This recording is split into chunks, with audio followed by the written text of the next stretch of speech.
जय हिंद फ्रेंड्स। मैं आदित्य स्वागत करता हूं आपका आपके अपने चैनल स्टडी विथ आदित्य में। दोस्तों, आज हम लोग बिहार शिक्षक भर्ती परीक्षा में बिहार स्पेशल करंट जीके और साथ ही साथ करंट अफेयर्स के बारे में भी चर्चा करेंगे। दोस्तों, ये मेरी 7वीं क्लास है। अगर अभी तक आपने पिछली क्लासों को नहीं देखा है तो चैनल की प्लेलिस्ट में जाकर उन सभी वीडियो को आप देख सकते हैं। इस चैनल के माध्यम से मैं डेली 25 करंट अफेयर्स के सवाल लेकर आता हूं तथा साथ ही साथ नेशनल और इंटरनेशनल करंट अफेयर्स के भी 50 सवालों को लेकर आता हूं। इसलिए अगर अभी तक आपने चैनल को सब्सक्राइब नहीं किया है तो चैनल को सब्सक्राइब जरूर कर लें। चलिए आज की वीडियो शुरू करते हैं। आज का हमारा पहला सवाल है, किस मुगल शासक ने सर्वप्रथम बिहार को अपने साम्राज्य में मिलाया था? इंपॉर्टेंट सवाल है। क्या पूछा गया है? किस मुगल शासक ने सर्वप्रथम बिहार को अपने साम्राज्य में मिलाया था? ऑप्शन दिया गया है बाबर, जहांगीर, अकबर या हुमायूं। सही जवाब है ऑप्शन सी, अकबर। अकबर ने सर्वप्रथम बिहार को अपने साम्राज्य में मिलाया था। आइए दूसरा सवाल देखते हैं। दूसरा सवाल है, नालंदा विश्वविद्यालय का वैभव किसके हाथों से नष्ट हुआ था? ये भी इम्पोर्टेंट सवाल है बिहार की परीक्षा की दृष्टि से। क्या पूछा गया है प्रश्न में? नालंदा विश्वविद्यालय का वैभव किसके हाथों से नष्ट हुआ था? ऑप्शन दिया गया है बख्तियार खिलजी, इब्राहिम लोदी, शेरशाह सूरी या इसमें से कोई नहीं। सही जवाब है ऑप्शन ए, बख्तियार खिलजी। नालंदा विश्वविद्यालय का जो वैभव नष्ट हुआ था वो बख्तियार खिलजी के हाथों से नष्ट हुआ था। आइए अगला प्रश्न देखते हैं। प्रश्न संख्या 3 है, बिहार में सर्वाधिक लोकप्रिय सुल्तान कौन था? क्या पूछा गया प्रश्न में? बिहार में सर्वाधिक लोकप्रिय सुल्तान कौन था? ऑप्शन दिया गया है शेरशाह सूरी, बख्तियार खिलजी, इब्राहिम लोदी या अलाउद्दीन खिलजी। सही जवाब है ऑप्शन ए, शेरशाह सूरी। बिहार का जो सर्वाधिक लोकप्रिय सुल्तान था वो कौन था? शेरशाह सूरी था। आइए अगला प्रश्न देखते हैं। प्रश्न संख्या 4 है, पाटलिपुत्र में स्थित चंद्रगुप्त का महल मुख्यतः बना हुआ था। मोस्ट इंपॉर्टेंट सवाल है दोस्तों, परीक्षा में पूछा गया सवाल है, इसलिए इसे आप लोग ध्यान जरूर रखिएगा। क्या पूछा गया प्रश्न में? पाटलिपुत्र में स्थित चंद्रगुप्त का महल मुख्यतः बना हुआ था। किससे बना हुआ था? ऑप्शन दिया गया है ईंटों का, मिट्टी का, लकड़ी का या पत्थर का। सही जवाब है ऑप्शन सी, लकड़ी का। पाटलिपुत्र में स्थित चंद्रगुप्त का महल जो बना हुआ था वो मुख्यतः लकड़ी का बना हुआ था। आइए अगला प्रश्न देखते हैं। प्रश्न संख्या 5 है, निम्नलिखित में से किसने सर्वप्रथम पाटलिपुत्र को अपनी राजधानी बनाया था? बहुत बार पूछा गया प्रश्न है। क्या कहा गया है प्रश्न में? निम्नलिखित में से किसने सर्वप्रथम पाटलिपुत्र को अपनी राजधानी बनाया था? ऑप्शन दिया गया है चंद्रगुप्त मौर्य, कनिष्क, अशोक महान या इसमें से कोई नहीं। सही जवाब है ऑप्शन ए, चंद्रगुप्त मौर्य। चंद्रगुप्त मौर्य ने सर्वप्रथम पाटली को अपनी राजधानी बनाया था। आइए अगला प्रश्न देखते हैं। प्रश्न संख्या 6 है, स्वामी सहजानंद। क्या पूछा गया है? स्वामी सहजानंद का संबंध निम्नलिखित में से किससे था? ऑप्शन दिया गया है बिहार के जनजातीय आंदोलन के साथ, बिहार के मजदूर आंदोलन के साथ, बिहार के किसान आंदोलन के साथ या बिहार के जातीय आंदोलन के साथ। सही जवाब है ऑप्शन सी, बिहार के किसान आंदोलन के साथ स्वामी सहजानंद का संबंध था। ऑप्शन सी इसका सही जवाब है। आइए अगला प्रश्न देखते हैं। प्रश्न संख्या 7 है, बिहार सरकार ने राज्य के सरकारी विद्यालयों में छात्रों और शिक्षकों की ऑनलाइन निगरानी के लिए किस पोर्टल को विकसित किया है? इंपॉर्टेंट सवाल है, करंट का सवाल है। क्या पूछा गया है? बिहार सरकार ने राज्य के सरकारी विद्यालयों में छात्रों और शिक्षकों की ऑनलाइन निगरानी के लिए किस पोर्टल को विकसित किया है? ऑप्शन दिया गया है ई नज़र पोर्टल, ई दृष्टि पोर्टल, ई शिक्षा कोश पोर्टल या इसमें से कोई नहीं। सही जवाब है ऑप्शन सी, ई शिक्षा कोश पोर्टल।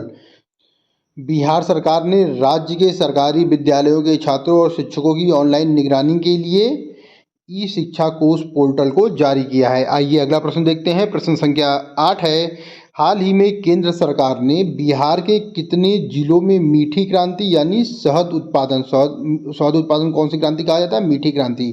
हाल ही में केंद्र सरकार ने बिहार के कितने जिलों में मीठी क्रांति को बढ़ावा देने के लिए चयन किया है? कितने जिलों का चयन किया है? किसने किया है? केंद्र सरकार ने बिहार के। तो ऑप्शन दिया गया है 10 जिलों को, 17 जिलों को, 25 जिलों को या 5 जिलों को। सही जवाब है ऑप्शन बी, 17 जिलों को। हाल ही में केंद्र सरकार ने बिहार के 17 जिलों में मीठी क्रांति को बढ़ावा देने का लिए उसका चयन किया है। आइए अगला प्रश्न देखते हैं। प्रश्न संख्या 9 है, बिहार के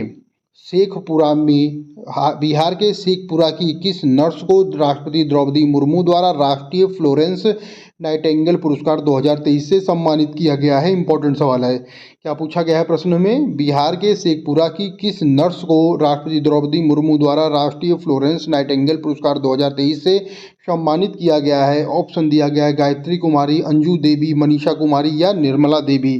सही जवाब है ऑप्शन ए, गायत्री कुमारी। बिहार के शेखपुरा जिले की नर्स गायत्री कुमारी को राष्ट्रपति द्रौपदी मुर्मू द्वारा राष्ट्रीय फ्लोरेंस नाइटिंगेल पुरस्कार 2023 से सम्मानित किया गया है। ऑप्शन ए इसका सही जवाब है। आइए अगला प्रश्न देखते हैं। प्रश्न संख्या 10 है, बिहार के किस जिले में मोम की प्रतिमाओं से निर्मित राज्य के पहले म्यूजियम की शुरुआत की गई है? ऑप्शन दिया गया है दरभंगा, अरवल, पटना या गया। सही जवाब है ऑप्शन सी, पटना। बिहार के पटना जिले में मोम की प्रतिमाओं से निर्मित राज्य के पहले म्यूजियम की शुरुआत की गई है। इंपॉर्टेंट सवाल है। आइए अगला प्रश्न देखते हैं। प्रश्न संख्या 11 है, बिहार के किस जिले में राज्य का दूसरा चिड़ियाघर बनाया जाएगा? ऑप्शन दिया गया है सहरसा, मधुबनी, किशनगंज, अररिया। सही जवाब है ऑप्शन बी, अररिया। बिहार के अररिया जिले में राज्य का दूसरा चिड़ियाघर बनाया जाएगा। ये इंपॉर्टेंट सवाल है। प्रश्न संख्या 12 है, बिहार के दरभंगा जिले की किस कवित्री और मैथिली लोक गायिका को बिहार रत्न सम्मान प्रदान किया गया है? इंपॉर्टेंट सवाल है। क्या पूछा गया है कि बिहार के दरभंगा जिले की किस कवित्री और मैथिली लोक गायिका को बिहार रत्न सम्मान प्रदान किया गया है? ऑप्शन दिया गया है सोनी चौधरी, हेमलता देवी, दिव्या दत्ता या अंशिता ठाकुर। सही जवाब है ऑप्शन ए, सोनी चौधरी। बिहार के दरभंगा जिले की सोनी चौधरी जो कि कवित्री और मैथिली लोक गायिका है, उन्हें बिहार रत्न से सम्मानित किया गया है। दोस्तों इसमें ये पॉइंट भी आप लोग याद रखिएगा कि ये दरभंगा जिले की हैं। इसे भी एग्जाम में पूछा जा सकता है कि सोनी चौधरी किस जिले की है, तो उसका सही जवाब होगा दरभंगा जिले की हैं। आइए अगला प्रश्न देखते हैं। प्रश्न संख्या 13 है, हाल ही में प्रकाशित की गई पुस्तक नालंदा जो कि बिहार की शिक्षा पर आधारित है, उसके लेखक कौन है? क्या पूछा गया? नालंदा पुस्तक के लेखक कौन है? ऑप्शन दिया गया है विमल जालान, राहुल श्रीवास्तव, अभय के या अरुंधति रॉय। सही जवाब है ऑप्शन सी, अभय जो है ये हाल ही में प्रकाशित पुस्तक नालंदा जो कि बिहार शिक्षा पर आधारित है उसके लेखक हैं। आइए अगला प्रश्न देखते हैं। प्रश्न संख्या 14 है, हाल ही में भारत सरकार ने बिहार के किस जिले के 5 कृषक उत्पादक संगठनों को एक्सपोर्ट लाइसेंस दिया है? ऑप्शन दिया गया है, इसमें जिले का नाम पूछा गया है पटना, नवादा, वैशाली या भागलपुर। सही जवाब है ऑप्शन डी, भागलपुर। हाल ही में भारत सरकार ने बिहार राज्य के भागलपुर जिले के 5 कृषक उत्पादक संगठन को एक्सपोर्ट लाइसेंस दिया है। इसे आप लोग ध्यान रखिएगा। जिला कौन सा है? भागलपुर। प्रश्न संख्या 15 है, बिहार का पहला साइबर थाना किस जिले में खोला गया है? ऑप्शन दिया गया है भोजपुर, बक्सर, पटना या नालंदा। सही जवाब है ऑप्शन सी, पटना। बिहार का पहला साइबर थाना जो है वो पटना जिले में खोला गया है। आइए अगला प्रश्न देखते हैं। प्रश्न संख्या 16 है, बिहार सरकार माता सीता की जन्म स्थली पुनौरा धाम को पर्यटन के रूप में विकसित करेगी। यह पुनौरा धाम किस जिले में स्थित है? इंपॉर्टेंट सवाल पूछा गया है। क्या पूछा गया है कि बिहार सरकार माता सीता की जन्म स्थली पुनौरा धाम को पर्यटन के रूप में विकसित करेगी। यह पुनौरा धाम किस जिले में स्थित है? ऑप्शन दिया गया है नवादा, सीतामढ़ी, सहरसा या पूर्वी चंपारण। सही जवाब है ऑप्शन बी, सीतामढ़ी। बिहार सरकार माता सीता की जन्मस्थली जो पुनौरा धाम है उसको पर्यटन के रूप में विकसित करेगी और यह पुनौरा धाम जो है वो सीतामढ़ी जिले में स्थित है। आइए अगला प्रश्न देखते हैं। प्रश्न संख्या 17 है, सर्वाधिक समय तक अंतरिक्ष में रहने वाले पहले अरब यात्री कौन हैं? ऑप्शन दिया गया है सुल्तान सलमान, अब्दुल अजीज, रेयाना बरवानी, सुल्तान अल नयादी या हज्जा अल मंसूरी। सही जवाब है ऑप्शन सी, सुल्तान अल नयादी। सुल्तान अल नयादी जो है अंतरिक्ष में सर्वाधिक समय तक रहने वाले पहले अरब अंतरिक्ष यात्री बन गए हैं।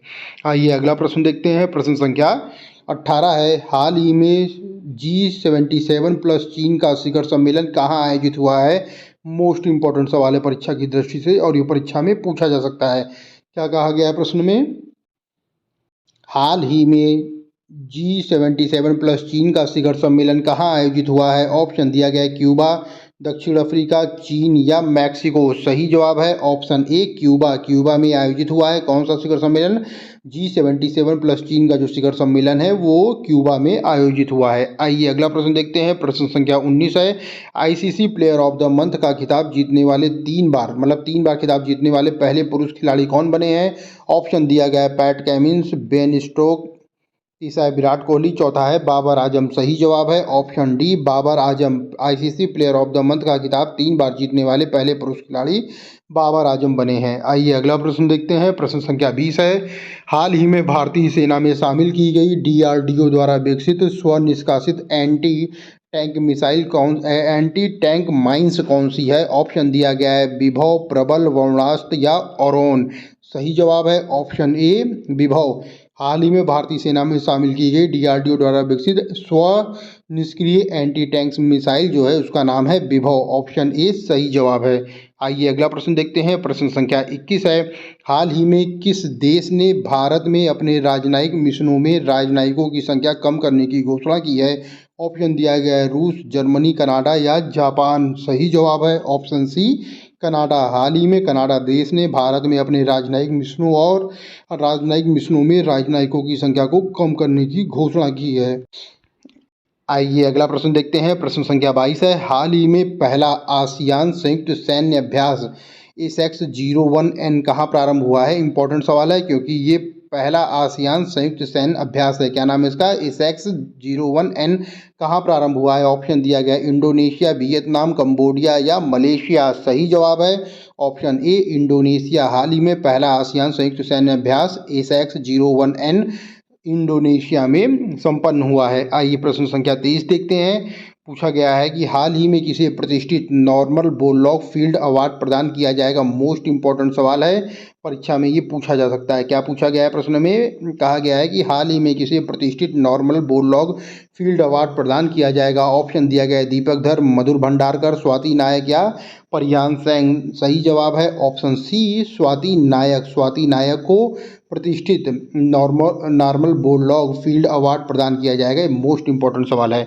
आइए प्रश्न संख्या 24 देखते हैं। इसमें पूछा गया है कि ऑक्सफोर्ड विश्वविद्यालय के अनुसार विलुप्ति के करीब रैफलेशिया जीनस का संबंध किससे है? इसमें कहा गया है ऑक्सफोर्ड विश्वविद्यालय ने कहा गया है कि जो रैफलेशिया जीनस है ये विलुप्ति के करीब है। इसका संबंध किससे पूछा है? ऑप्शन दिया गया ग्लेशियर से है, मछली से, फूल से है या वृक्ष से है।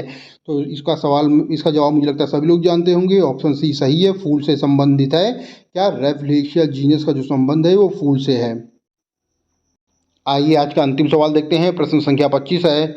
हाल ही में किस देश के जागोरी को यूनेस्को की विश्व धरोहर सूची में जोड़ा गया है? मोस्ट इंपॉर्टेंट सवाल ये पूछा गया है।